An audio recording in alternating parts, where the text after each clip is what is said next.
8월 23일 새벽기도에 오신 여러분들 주의 이름으로 축복하고 환영합니다. 다 함께 사도신경으로 8월 23일 토요일 새벽기도회를 시작하겠습니다. 나는 전능하신 아버지 하나님 천지의 창조주를 믿습니다. 나는 그의 유일하신 아들 우리 주 예수 그리스도를 믿습니다. 그는 성령으로 잉태되어 동정녀 마리아에게서 나시고 본디오 빌라도에게 고난을 받아 십자가에 못 박혀 죽으시고 장사된 지 사흘 만에 죽은 자 가운데서 다시 살아나셨으며 하늘에 오르시어 전능하신 아버지 하나님 우편에 앉아 계시다가 거기로부터 살아있는 자와 죽은 자를 심판하러 오십니다. 나는 성령을 믿으며 거룩한 공교회와 성도의 교제와 죄를 용서받는 것과 몸의 부활과 영생을 믿습니다. 아멘. 다 함께 찬송가 378장 내 선한 목자 함께 찬송하도록 하겠습니다.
이 시간에는 공동의 기도 제목을 위해서 함께 기도하도록 하겠습니다. 첫 번째로는 나라를 위해서 함께 기도하겠습니다. 나라를 위해서 함께 기도할 때에는 우리나라의 교회와 교회 지도자들을 위해서 함께 기도하겠습니다. 우리나라의 교회가 교회 다음으로 또 교회 지도자들은 교회 경건함으로 이 맡겨진 일들에 각각 최선을 다하고 또 그 맡기신 일들을 충실히 감당하는 그런 교회와 교회 지도자들이 될 수 있도록 위해서 함께 기도하겠습니다. 두 번째로는 삼성동안교회를 위해서 함께 기도하겠습니다. 삼성동안교회를 위해서 함께 기도할 때에는 우리 교회의 다섯 번째 핵심 가치인 재생산 운동을 위해서 함께 기도하겠습니다. 우리 교회가 이 운동을 통하여서 끊임없이 그리스도인과 또 다음 세대와 선교사와 또 교회를 재생산해가는 그런 열매를 맺어가는 사역에 집중하는 교회 될 수 있도록 위해서 기도하겠습니다. 네 번째로는 교우 가정을 위해서 함께 기도하겠습니다. 교우 가정을 위해서 함께 기도할 때는 곽수희, 김재영 교우 가정을 위해서 함께 기도하겠습니다. 이 두 교우가 귀한 다음 세대로 또 청년으로 함께 잘 세워져가는 은혜가 넘치는 두 지체들의 삶이 될 수 있도록 위해서 함께 기도하도록 하겠습니다. 다섯 번째로는 새벽기도회를 위해서 함께 기도하겠습니다. 계속해서 온라인으로 진행되고 있는 새벽기도회 가운데 주의 말씀이 함께 들려지며 또 그 말씀을 듣는 우리는 말씀에 순종함으로 나아가는 그런 변화를 겪는 귀한 시간 될 수 있도록 위해서 함께 기도하고, 특별히 이 온라인으로 진행되는 새벽기도회가 방송상의 차질 없이 잘 진행될 수 있도록 위해서 함께 기도하도록 하겠습니다. 함께 나눈 이 5가지 기도 제목을 위해서 이 시간 한 목소리로 기도하도록 하겠습니다.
예수님 이름으로 기도합니다. 아멘.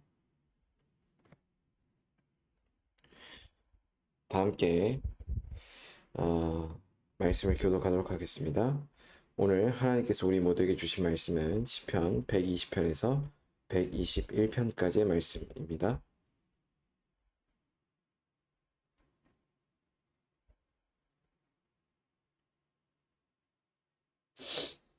시편 120편에서 121편까지의 말씀 한 절씩 교독한 이후에 말씀의 은혜를 나누도록 하겠습니다.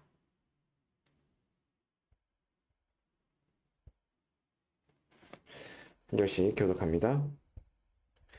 내가 환난 중에 여호와께 부르짖었더니 내게 응답하셨도다. 여호와여 거짓된 입술과 속이는 혀에서 내 생명을 건져 주소서. 너 속이는 혀여 무엇을 내게 주며 무엇을 내게 더할꼬. 장사에 날카로운 화살과 로뎀나무 숯불이라. 매색에 머물며 계달의 장막 중에 머무는 것이 내게 화로다. 내가 화평을 미워하는 자들과 함께 오래 거주하였도다. 나는 화평을 원할지라도 내가 말할 때에 그들은 싸우려 하는도다. 내가 산을 향하여 눈을 들리라. 나의 도움이 어디에서 올까?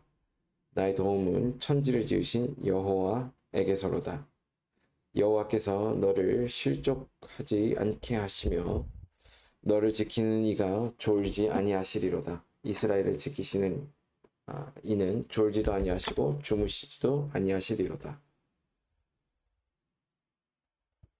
여호와는 너를 지키시는 이시라. 여호와께서 내 오른쪽에서 내 그늘이 되시나니 낮에 해가 너를 상하게 하지 아니하며 밤의 달도 너를 해치지 아니하리로다.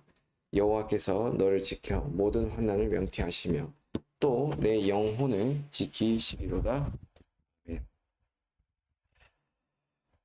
오늘 우리가 읽은 시편 120편에서 121편까지의 말씀은 사실 하나의 시편으로 보아도 무방한 그런 시편입니다.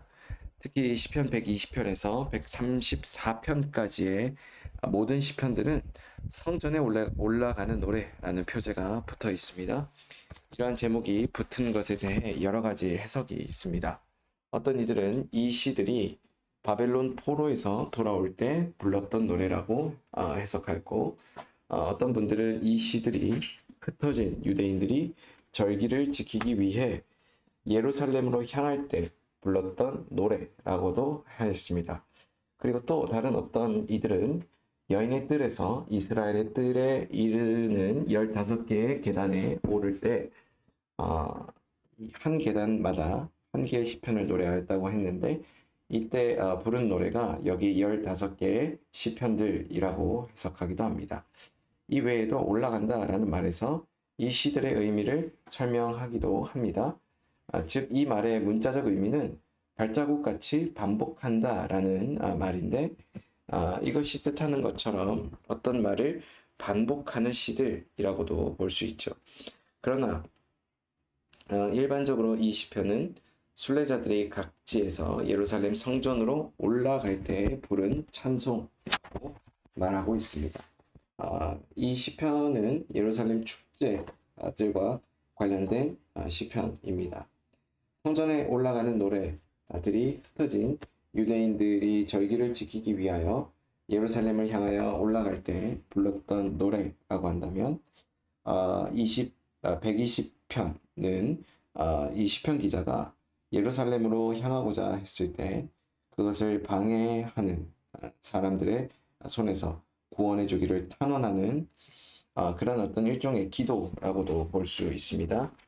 그래서 우리는 이 시편을 통해서 믿음의 진보를 위해 새로운 시도를 하고자 할 때 당하게 되는 어려움을 극복할 수 있는 영적 원리가 무엇인지를 함께 알게 됩니다.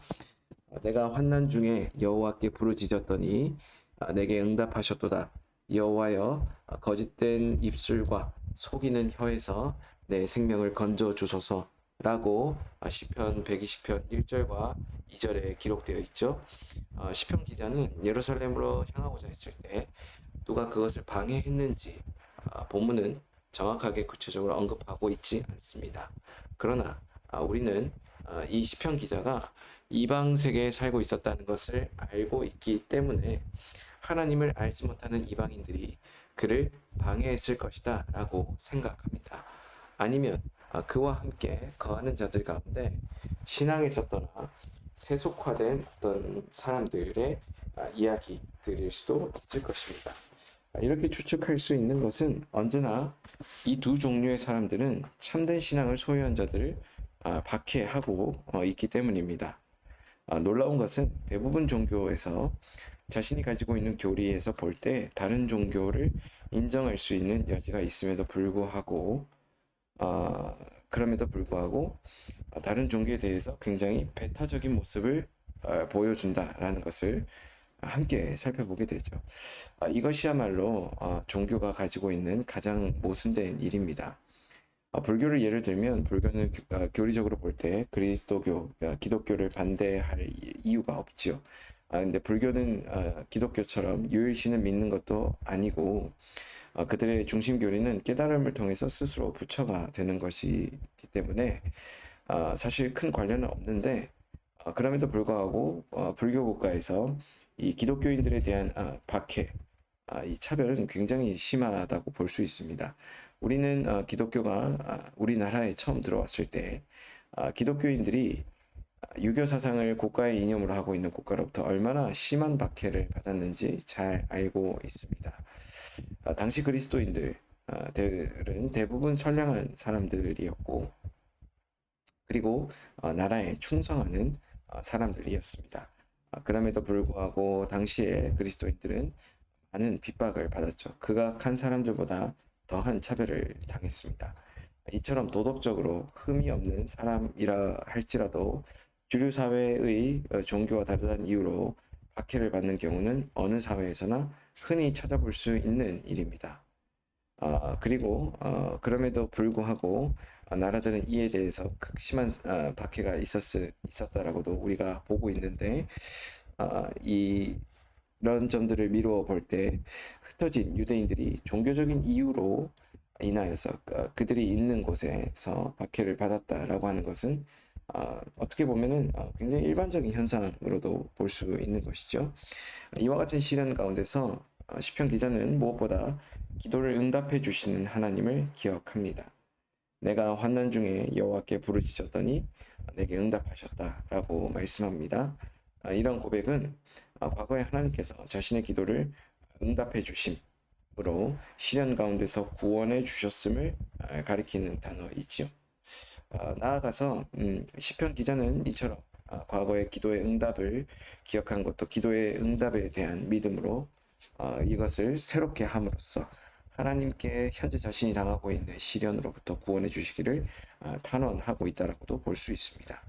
이와 같은 사실은 우리가 지난날 체험한 신앙 체험들을 묵상하는 것에 유익함이 무엇인지에 대해서 다시 한번 생각해 보게 됩니다. 그런 유익함들이 언제나 묵상 가운데 있지요. 그러나 그 묵상 가운데에서 우리는 체험이 가장 중요하다. 체험을 많이 할수록 믿음이 좋다라고 생각하기도 합니다.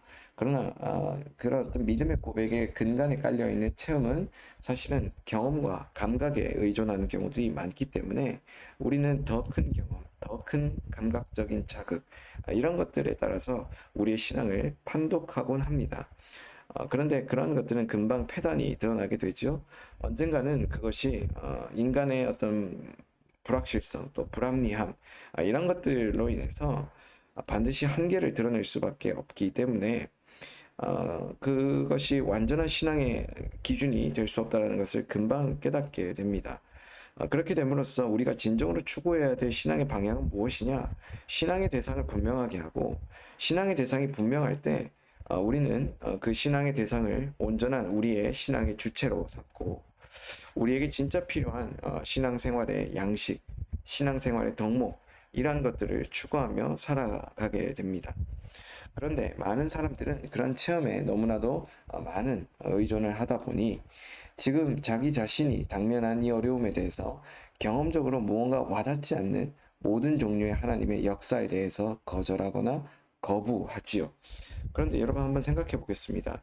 하나님께서 우리를 향해서 역사하시는 것이 단순히 우리의 경험, 그리고 우리가 가지고 있는 이 감각의 틀 안에서 판독하고 또 알아볼 수 있는 것들이라 한다면 우리의 신앙은 굉장히 위험한 신앙이 될 수 있습니다. 오히려 이 시편의 기자처럼 구원의 하나님에 대한 믿음을 가졌을 때 여호와여 거짓된 입술과 속이는 혀에서 내 생명을 건지소서라고 하는 이런 기도가 훨씬 더 중요하다라는 것입니다. 바로 이 하나님께서 어떻게 역사하실지에 대한 모양을 특정하는 것보다 하나님께서 우리를 향하여서 역사하실 것을 전제하고 그 시련과 그 어려움을 마주하는 것이 더 중요하다라고 볼 수 있습니다. 그래서 이런 기도는 언제나 기도하는 자로 하여금 모든 매임과 또 그 억눌림으로부터 자유하게 만들죠. 바로 이런 시편 기자의 고백은 시련 가운데서 자신을 괴롭히는 자들이 그 행위로 인하여 얻게 되는 것이 무엇인지를 다시 한번 생각해 보게 합니다. 3절과 4절에 이렇게 기록합니다. 너 속이는 혀여 무엇을 주며 내게 주며 무엇을 내게 더할꼬 장사의 날카로운 화살과 로뎀나무 숯불이로다 이렇게 말하죠.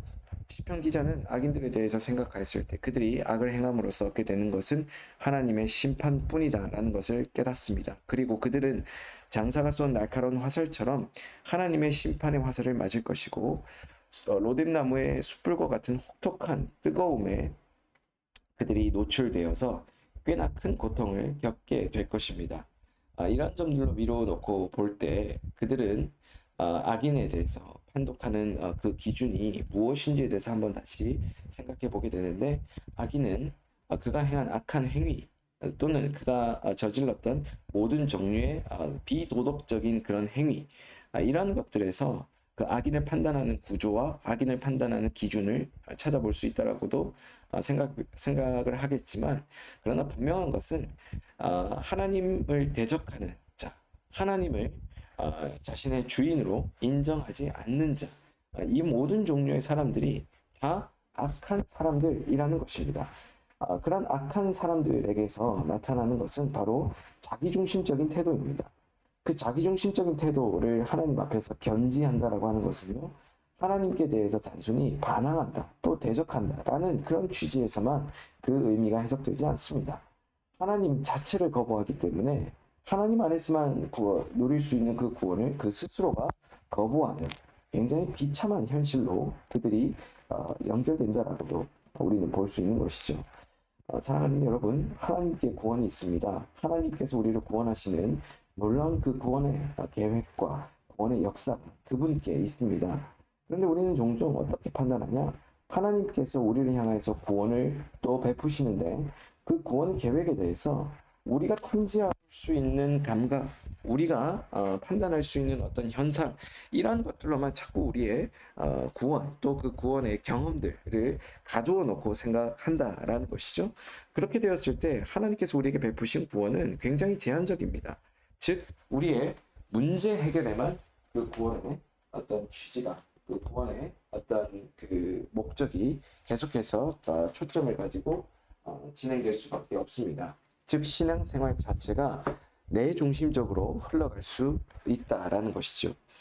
그렇게 되었을 때 오늘 우리에게 다가올 수 있는 심각한 위기는 바로 하나님, 우리를 향하여서 구원을 베푸시는 유일한 구원자이신 그 하나님, 그분의 성품에 대해서 놓치며 살아갈 때가 참 많다라는 것입니다. 그분은 선하시고 신실하시며 그분의 역사는 완전치 않은 경우가 없다라는 것을 우리는 놓치게 됩니다. 그렇게 되었을 때 우리는 하나님의 구원이 내 문제를 해결할 수 없다라는 결론에 이르게 되고 그렇기 때문에 하나님이 우리에게 더 이상 의미 있는 분으로 다가오지 않는다는 것이죠. 시편 기자는 불신의 세계에서 살고 있으며 고난받는 것을 당연한 것으로 받아들입니다. 즉 그가 얼마나 불합리한 세계 속에서 살아가고 있느냐는 그가 구원의 하나님을 또 인정하고 받아들이는 데 큰 문제가 되지 않았다라는 것입니다.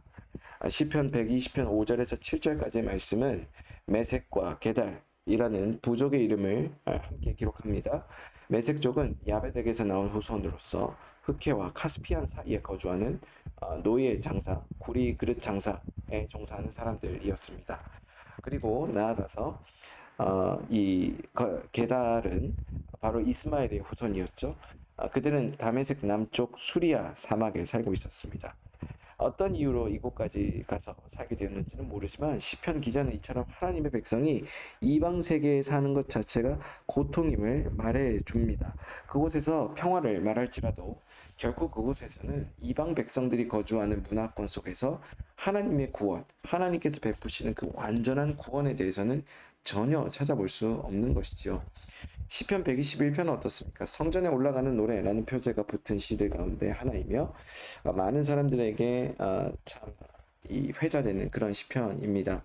다른 종류의 시들보다 비교적 짧은 것이 바로 이 순례자들의 암송을 목적으로 한 것이기 때문이다라고 많은 신학자들은 추측합니다.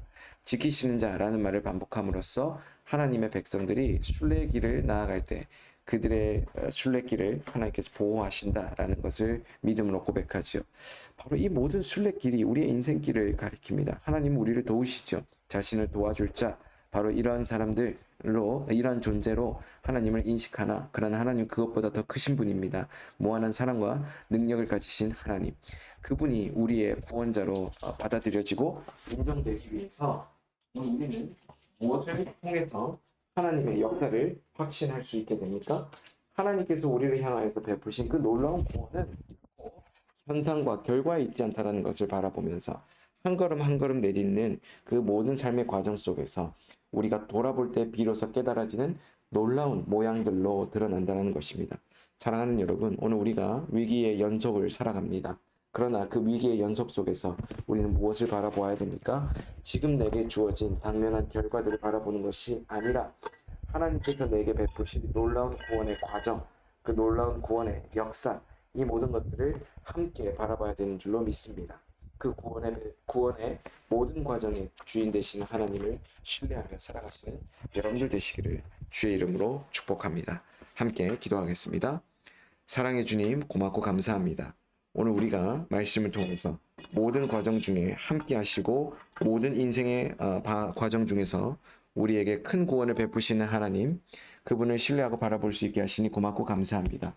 이 믿음을 끝까지 유지하게 하시고 이 믿음의 주체자가 되어주셔서 오늘 우리가 그 믿음 안에서 더욱더 자라가는 귀한 주의 백성들 되게 하여 주옵소서.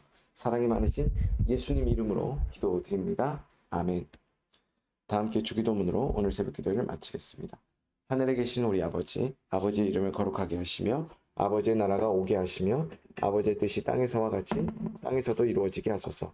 오늘 우리에게 일용할 양식을 주시고 우리가 우리에게 잘못한 사람을 용서하여 준 것 같이 우리 죄를 용서하여 주시고 우리를 시험에 빠지지 않게 하시고 악에서 구하소서. 나라와 권능과 영광이 영원히 아버지의 것입니다. 아멘. 이 시간 이후에는 각자 가진 기도 제목을 위해서 기도하겠습니다.